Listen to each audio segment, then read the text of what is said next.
first process video, I wanted to do go on some of the personal work I've done.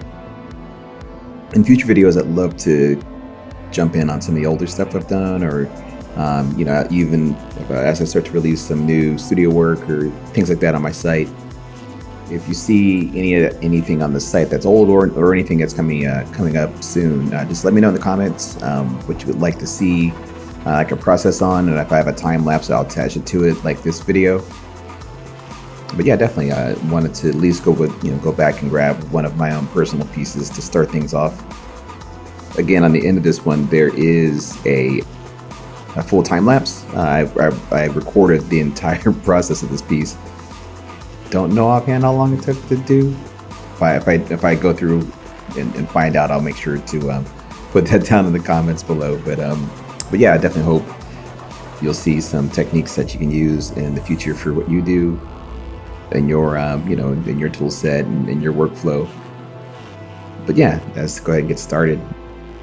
And as you can see here on the screen, the piece I've got currently up is just a sketch I did to kind of get things going.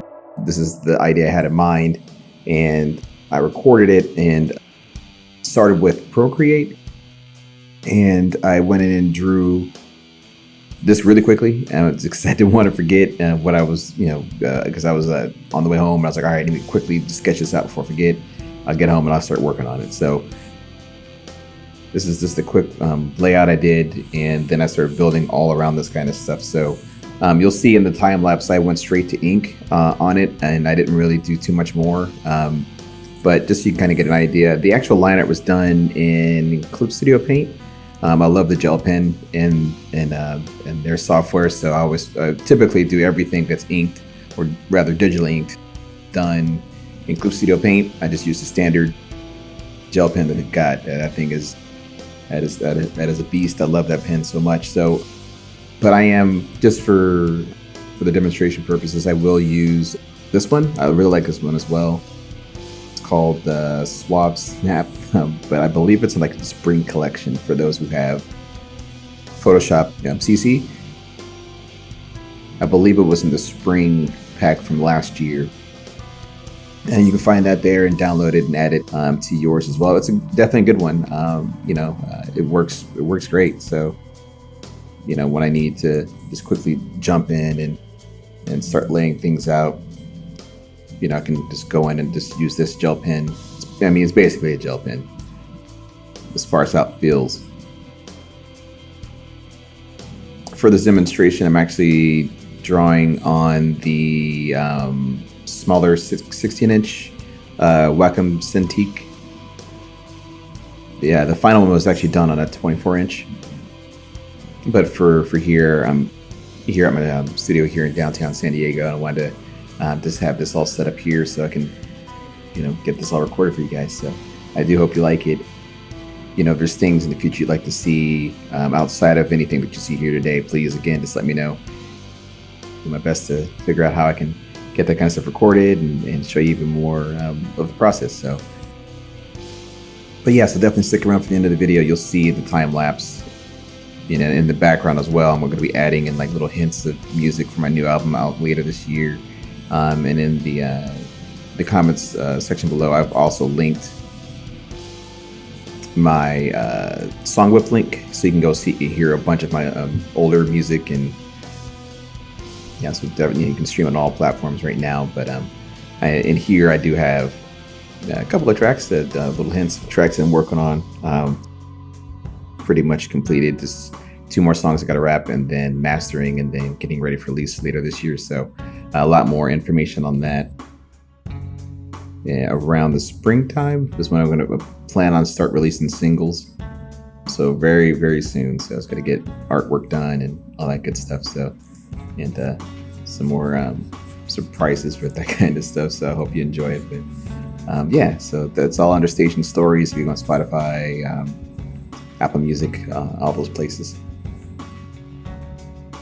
Quickly, as I was talking, you can see I was just laying in form. This is, pretty much how it would look. I do have the final liner. I can go here. That's in my alphas that I will show you how I set up my flats and things like that. This was just the process of all of the inks. So it wasn't super clean. I just really wanted to get the form since I was going to be painting right on top of all this stuff, so it didn't have to be 100% chiseled out exactly how it do, like maybe something like for the Crow, or where it is heavy line art it drives that style. It's not too much on the painted side. So for this, I just needed to get the basic form in, and again, it started from that sketch. Doesn't seem like much, but it's a ton for me, so I can get in and go in and start working. But before I start diving in, I can go through just some of the layers. I did it in blue line as well because I just wanted to do a trace pass if I needed to. So I ended up not needing to do it, but I still had it just as a backup.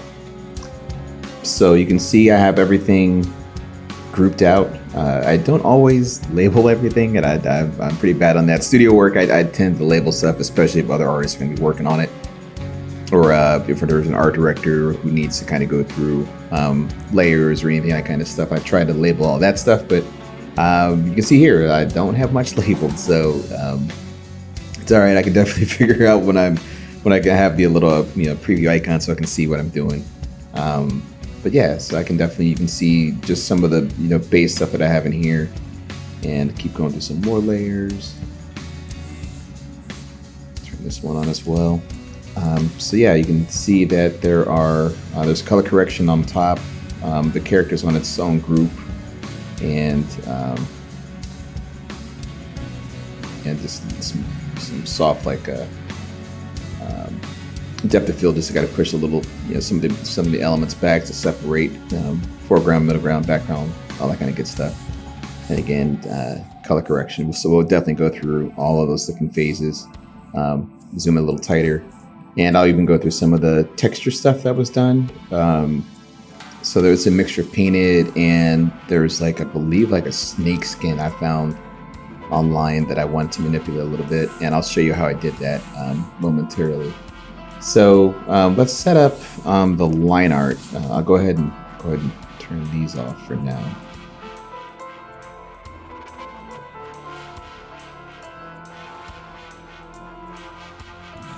And I would go ahead and load this alpha, just clicking on it. You can use Command if you're on a Mac like I am right now. I have a PC as well, but whatever is easier. For you to load it, just drag it down to here, or load it, or click on with a hotkey and on your alpha. And I use default black. Just press D, and I will go ahead and fill that on in. And then, since that's on its own layer floating, you can kind of see all those the marching ants all around this kind of thing. And then you can go ahead and hide that, because I do not like to have that up when I'm working. Make a brand new layer for your color. That's going to go underneath for just setting up all what you need for your base tones and your flat tones and things like that.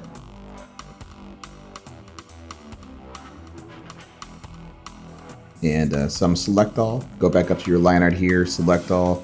As long as everything's closed off, it should work well. I'm using Option to bring up the minus. So I'm going to click out here in a negative space here. Use quick mask, which is this Q. So you can see that you get everything selected. And I can see I don't. So I'll go in and just use that same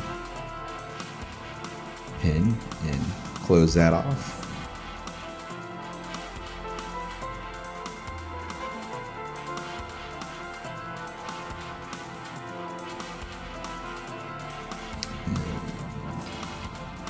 Go ahead and contract that one. And then typically when I'm doing flats, the one thing I always try to check are my settings. So my magic wand, I'll go ahead and make that 0. Anti-alias I typically leave off when I'm doing comic book coloring or anything that's going to be a printed kind of with line art. I typically will turn that off. Check your magic, your bucket. The bucket also would have that turned off, and your lasso would have anti-alias turned off. Again, since it's painted, it's not that big a deal. I really don't mind going through and because the one thing you'll see in some of the upcoming process videos, I'll go into a little bit more why I try to keep things anti-aliased, but it has a fuzzy edge when you leave things anti-aliased. It has a really soft edge on the outside. So when you go to, add multiple colors, it starts to have this weird bleed to it. So in fact, I'll try it right here so you can see it. Go ahead and fill that in, just any old color, if you don't have anything in mind, that is. And then I'll still keep the anti-alias turned on, just so you can see it.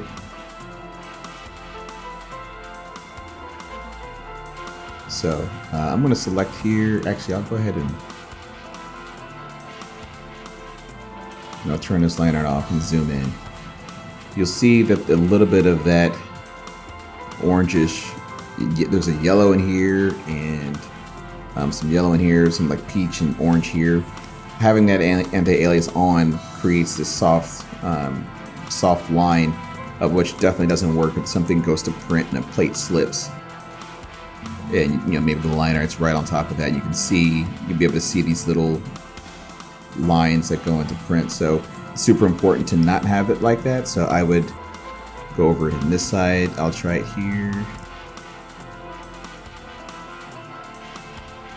Just make sure all these settings are right. And then quickly select out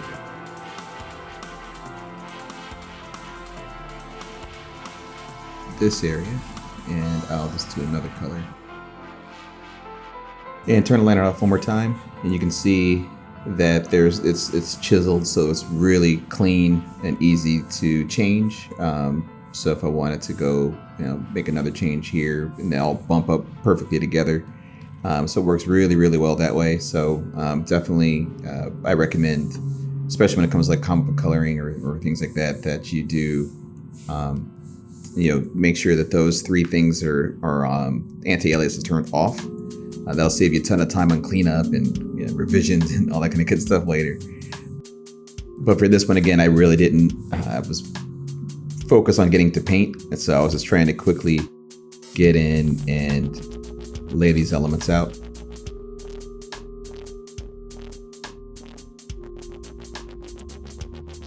And I probably would also just to select out some of these hollowed areas. It's like in the final you saw, like these pieces had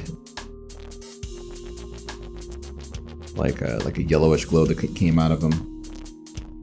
Click on that, yeah, or greenish yellowish glow.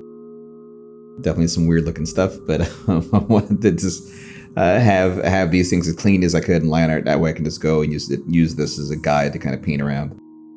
So what I just did was I clicked on the line art and I just used the wand just to select in those spaces. And since they're closed off, it makes it easy to go in and do updates and quickly select out what I need. I don't have to do all of it, but just give you an idea. Then I would expand the selection a little bit so it goes underneath the line art. 2 is fine. And then I would leave it on color, go down here to just paint bucket in one area and it fills in all of them at the same time. For these, since it was just black, I will go ahead and expand again 2 pixels. Leave this on the line art since that's the main area, or if you need to do some manipulation, create another layer. You can use default color black, again, this is D. And you'll see a lot of the stuff in the time lapse as I'm dropping in line art and flats and all that kind of stuff too. So I'll make sure to, I'll try to timestamp an area where the time lapse will be. So if you just rather watch time lapse, it's there for you. And or if you definitely stick around for more of just me going over the process of this piece too. So from here, I will just select out just this neck area, one last piece. That way that would be enough for me to start painting. And what I do is I typically will paint in layers as well. And I'll have a layer underneath and a layer above my line art, so I can have a lot of control on when I'm doing changes or effects. I have a lot more leeway to do, experiment a little bit more with these kinds of changes and color corrections and all that kind of stuff too. So it's fun experimenting, especially when I get a chance to do something on my own, just some personal work, outside of the studio work that I'm, definitely lucky to and always honored to be a part of.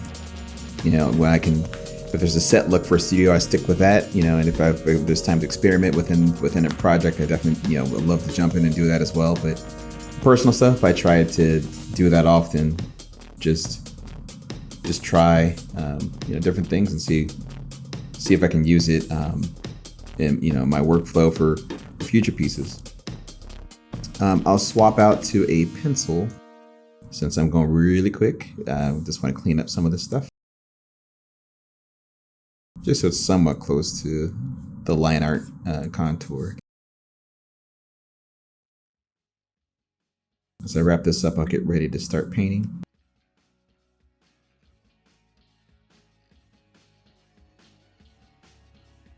That should be good enough. From here, I will go ahead, make a new layer for paint. And definitely just dive in and just start throwing in gradients and all that good stuff. So typically what I would do to start a piece is figure out direction for light, how I want the light to move across an object. And with that, I would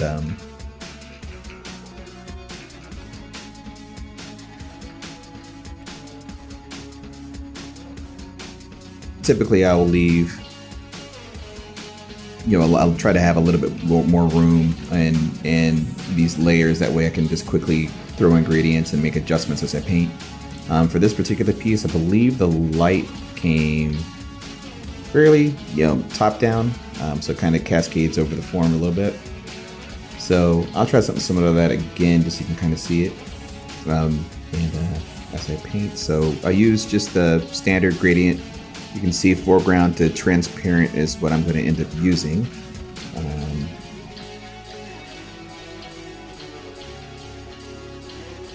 Basics here and your settings is just a radial gradient.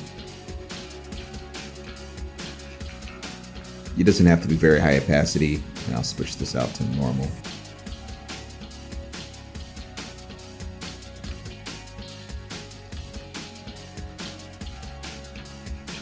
Then I would come on the other side.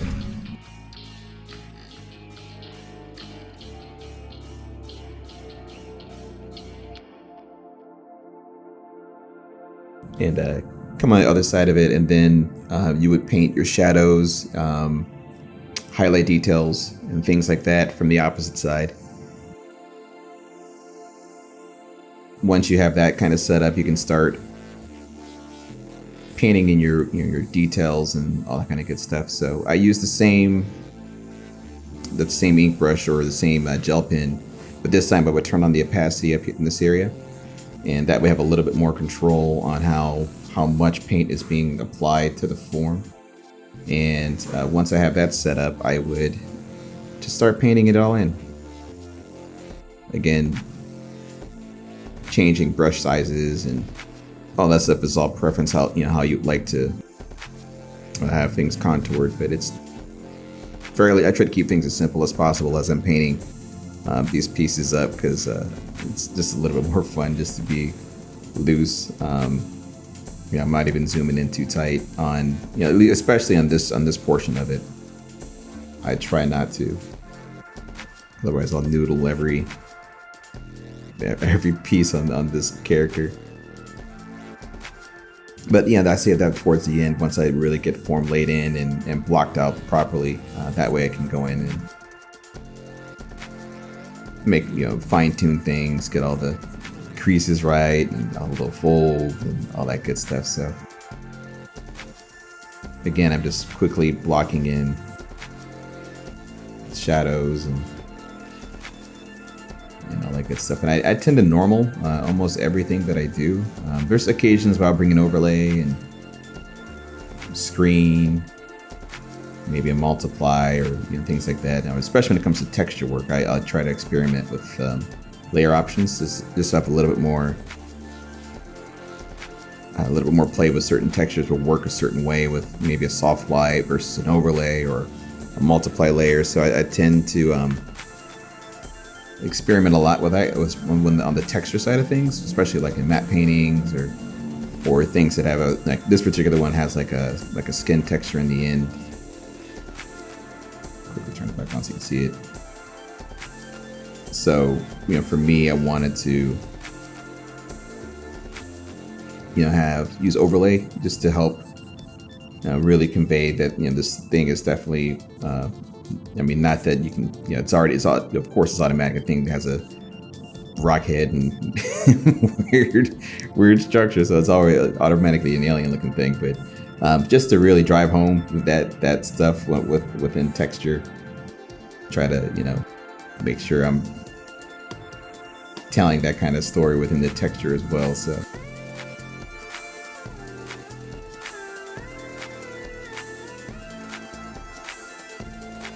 definitely let me know in the comments what kind of stuff that you guys like to draw, and especially in your own time, what everyone likes to do. And we all have our own things. I mean, if you've seen stuff on my site, like I'll have anything from flowers to clouds to some dark stuff like this. So I like range in my work. I'm definitely interested in what you all like to do. So definitely let me know in your free time what you all like to do as well.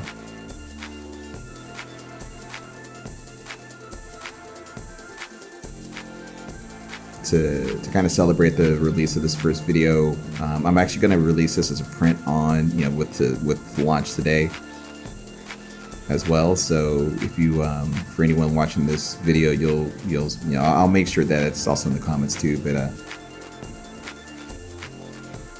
put a sell up on my site. It'll just use code Process 25 and you'll get a 25% off of this print or anything that's available on the site in merchandise, limited edition art, any of that kind of good stuff. So it'll run through the whole week. So definitely jump on to TonyWashingtonArt.com, and I definitely appreciate the support, and I hope you like the print when you get it, or if you order a mug or t-shirt or any of that kind of good stuff too. So definitely I greatly appreciate all the support I've been getting. I have a lot of other stuff coming up this year too, so can't wait to share some news. Unfortunately, I can't talk about it quite yet, but follow me on my newsletter. You'll find out about that kind of stuff first. But there's a link on TonyWashingtonArt.com, and you'll be able to just sign up to my newsletter, and I definitely will be making that announcement very, very soon. So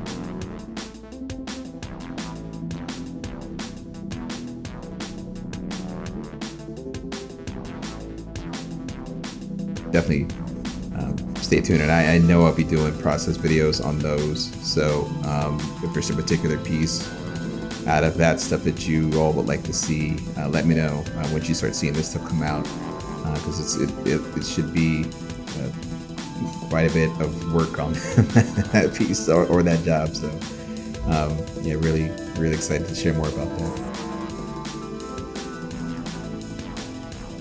I'm definitely, as I continue to lay in just collarbones, and I guess that's what it would be for this thing, and the chest elements. Again, just blocking it in. Doesn't have to be too refined out the gate. I just want to kind of get a sense of how the light hits things and get the form in place.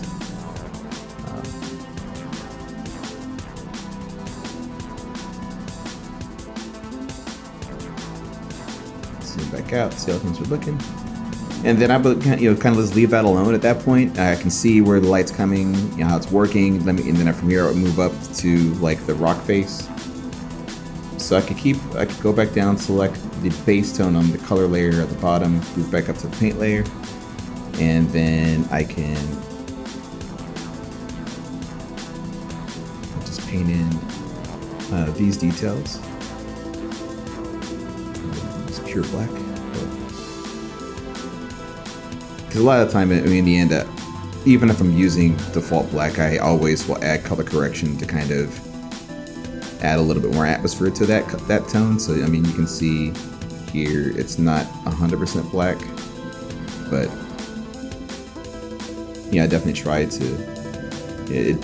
I'm always trying to find quick ways of getting value put into my pieces. So that's, yeah, not necessarily don't recommend just slapping black on top of your painting, but it does work quick sometimes. So I know I'm definitely guilty of it.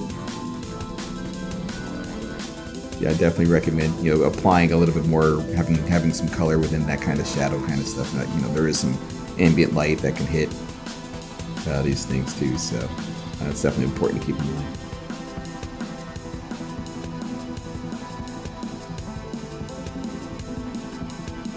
So I continue to just drop out all these shapes as I get closer to getting everything finalized. I would start to go in and zoom in and just get some of this stuff done.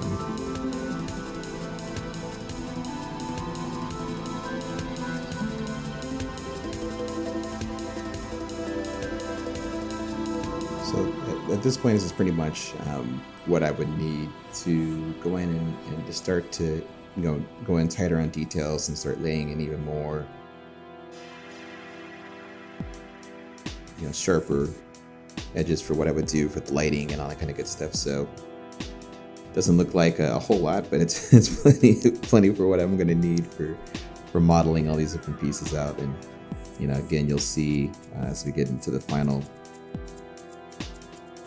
piece that it's just enough because I'll be using textures and combining all this kind of stuff with my paint.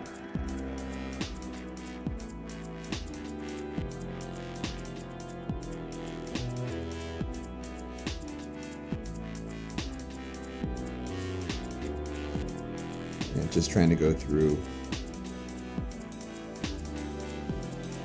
breaking out these different shapes and making sure that trying to create the illusion of value across all these rock faces at least, and making sure that I put proper attention on all this kind of stuff. But I don't want to get too noodle crazy, so I try to again pressure sensitivity with size attached to it. It helps just so I'm not having to go through just slaying through hotkeys too much. I just focus heavily on just getting the paint down, continuing to move into textures. So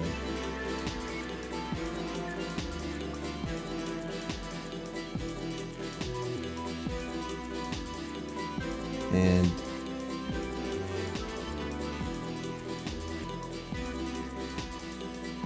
I'm going to show you some overlay texture kind of stuff. And this is a free photo of some reptile skin I found online. And then I'm just going to go ahead and select all, copy that, and paste into, bring this above my painting. And just go ahead and stretch the texture a little bit. Again, you can add filters to help fix some of this graininess. I recommend maybe noise medium filters. So go ahead and filter noise and medium. And you can definitely your preference, what you think would help the best, to help blend that photo into your art.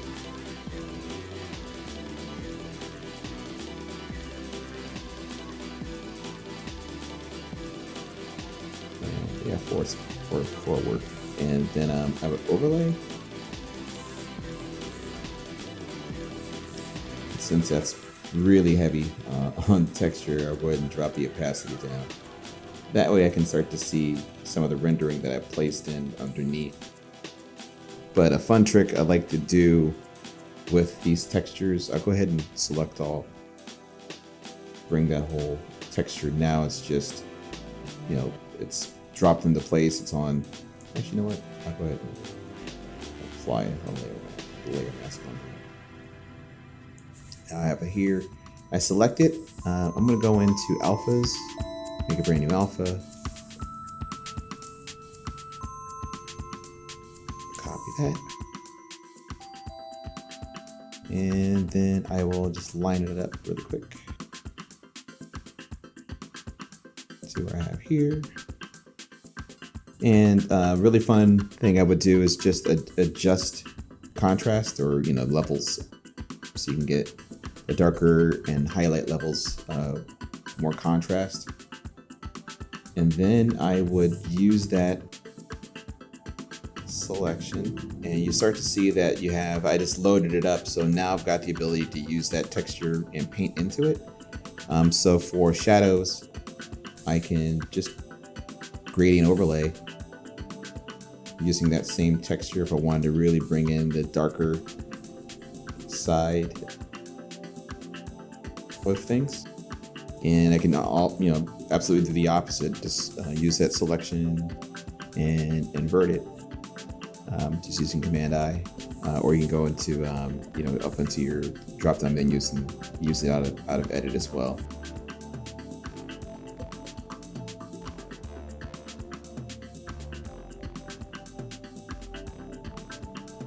Now I can go on the opposite side, and you can use an airbrush if you wanted, if you have it more controlled. I just went to a softer airbrush.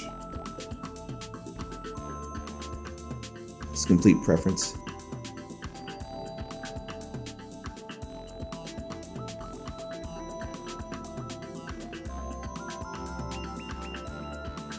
And I was airbrushing using that same texture.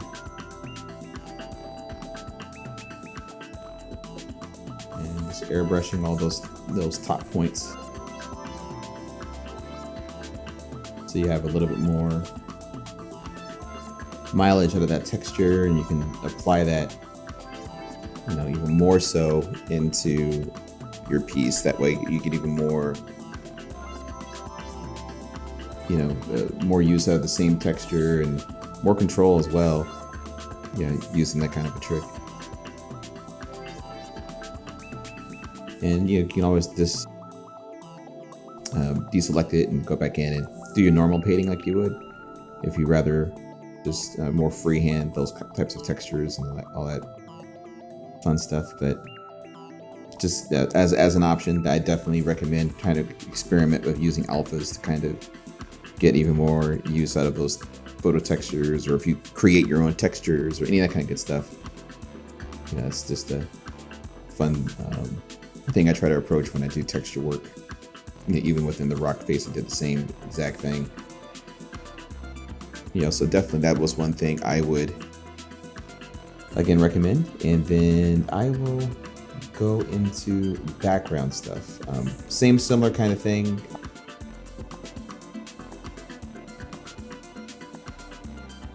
This will be a flattened version of the background, but it's a combination. You'll definitely see this in the time lapse, even more details I paint. But it's just a series of just either a combination of brushes and photos again that I would just airbrush, the clouds right into this kind of stuff, and then add in these pieces too. I will actually go ahead and grab those pieces in now. Here is the this section of that file, so you can kind of get an idea of those elements. This was the photo that I brought in, and then above it I just used the concept art brush pack that you can find on Creative Cloud site. I believe it was the concept brushes that has the clouds. So yeah, right in this area, but just used a variety of these to bring in just that kind of stuff to break up photo, and again through median, just like that previous texture. But yeah, so that's exactly what I would do in that area.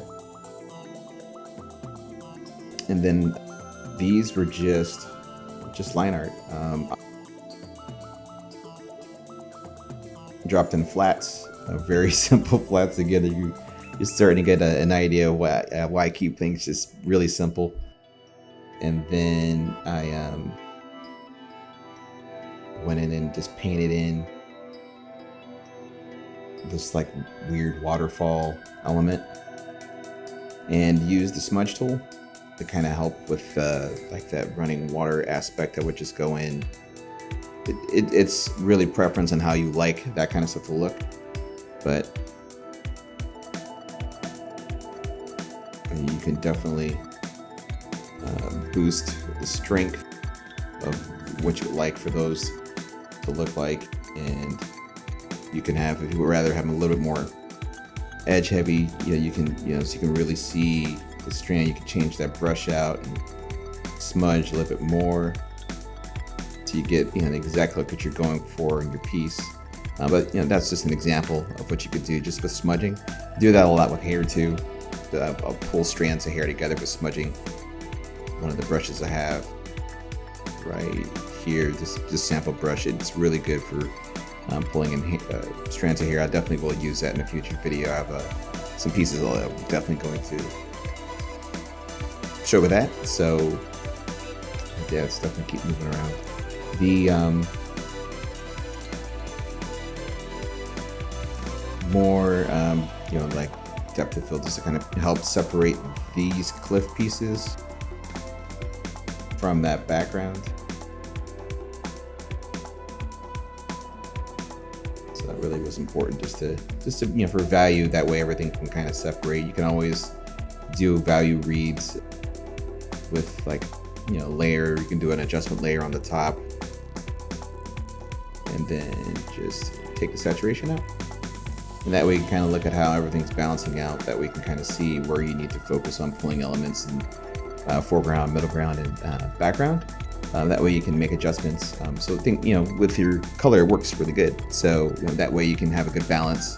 So you might not see it necessarily in your color, but when you look in value, you can start to see what areas need to be separated further. So definitely quick adjustment layer will help to fix that. We can see it. Yeah, we'll definitely move into the texture work for this weird creature, and we can take a look at what I did for that. So you can kind of get an idea of how many layers we used for this thing. Go ahead and go through them one by one. And here is the flats, and I had a layer of just those glowing things all over. It's like some weird, I don't know, like membrane or something gross. But I wanted to figure out stuff that I could put in there.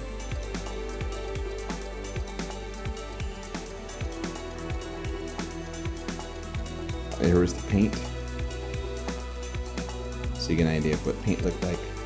Again, I try to keep it pretty simple and allow the brushes and textures to work together along with the line art. Here is what the line art looked like with it added in a little tighter, so you can kind of see how those gel together, help to fill in the gaps of what I'm doing. And texture, you can kind of get an idea of the texture work that was done. This is just a one I found online of the side of a mountain face, and I overlaid this whole thing and then I made a repeating like moss texture with just like content aware. I found one piece I'll sell on one of the photos I had shot, and then I just kept repeating it over and over and over and over again to really build up this moss and green elements, just to add a little bit more life to the color. This creature's, I don't even know what it is, but the general piece is, I call it a planet eater. So that's a bit much, but definitely I really was pushing for some dark stuff on this one. So as it absorbs, everything in the in the environment around it, it feeds it all right back into its its body, and then eventually on the final you'll see like it's all almost like the roots go all the way back up to a distant planet where it's feeding that planet. So yeah, definitely gross, but yeah. So let's keep it moving. So yeah, so I mean, these weird wispy things were just the same brush that I used earlier. That's the same ink that I used, and then I ran an airbrush on top of them to soften it up so it wouldn't look too sharp. I wanted to have it almost give a little bit more movement room, so that thing it's just like it throws those out. Those it all comes right back to it. That's feeds, and these weird membranes start almost look like a bunch of different lung openings as it just again, just to add that eeriness to the piece even more. So it's definitely a little on the deeper side, but I love experimenting with all this kind of stuff too. So in the end, color correction, I tend to use either color gel sometimes to tie things together, or I'll use an adjustment layer with curves just to kind of apply a general color to everything to tie what I have going on. That's what it looked like prior to going to final, and then final was that, and then I went in and added in on this end. I can go show you. I ended up separating it twice just out of backup, and I added a lot of punchier, a lot more contrast to really bring this thing forward. It was something about it. I just didn't have enough pop, so I really shot the contrast up a lot more, and then added these spores and all this kind of weird stuff coming out of it to really separate this thing from the background and middle ground elements. So yeah, I really wanted to experiment a lot further. And I mean, the line art is still here. It's just not as pronounced. I ended up painting over a lot of the top of that, and then again punching the top sides of these rock faces a lot to make that thing just jump off the screen almost. Yeah, you can still make out the deep, almost pure black in the eyes and mouth almost. Yeah, and it's definitely and then you can see from the difference from this one on this piece here. It's slightly rendered, and I just added a Gaussian blur to push it back for more depth of field, just to really help bring the sharpness of all the details and textures in this. So this was the focal point. So it was really important to make sure that kind of stuff it complemented it, but not so much where you wanted to stare at just the background. I wanted you to be able to focus on this and then look around the imagery in the end. You can kind of get an idea. The open file size is 5.82 gigs, and then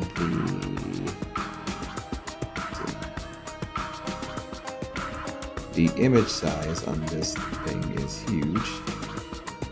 12 by 18 at 600 dpi, so that's 7K by 10K. So yeah, that's massive, but but I like to have just giant high resolution images and have those on the site for printing. I've had supporters want to get really large oversized pieces and prints, much larger than 2436 in some cases. So I just want to have really crystal clean, high resolution imagery that you can select from. So if you choose to go larger than like a 12 by 18 on your print, or a 2436, it's all you've definitely got options to go huge on these prints, and it'll still hold up and look really detailed, and it'll look sharp in print. So it's definitely important that I have that kind of high-end resolution counts. Not that it's not necessary if I'm just gonna be looking at it on a screen. It's just printing. I just want to be able to kind of have that extra buffer. If you go really large in a print, it's available. But yeah, so again, this is the first of many process videos that I'll be releasing this year. I definitely want your feedback are there areas you want me to spend a little bit more time on, or other areas you want to focus on? I definitely will be going into, like color theory and some other pieces too, because I know that's one thing that comes up a lot.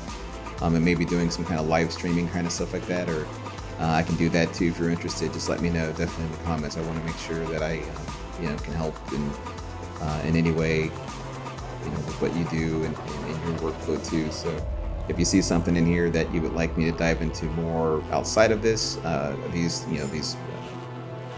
recorded videos, I can definitely go into a stream and dive even deeper onto these pieces.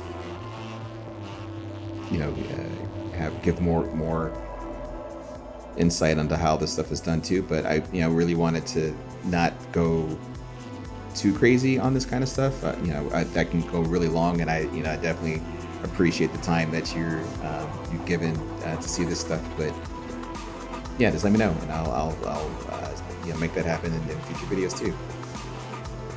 Yeah, definitely. Thank you so much for checking out this first one, and stick around. I'm going to go ahead and add in the time lapse now, so you can see literally the whole piece come. Well, not the entire piece, because that probably took hours, but you can see at least part of what was done, from sketch to ink to color, texture, lighting, all that good stuff. So stick around and definitely appreciate the support again. So if you're interested in print, TonyWashingtonNerd.com, use code Process25 to save you 25% off of this print and any other piece or merchandise on my site for all this week of to celebrate this first video.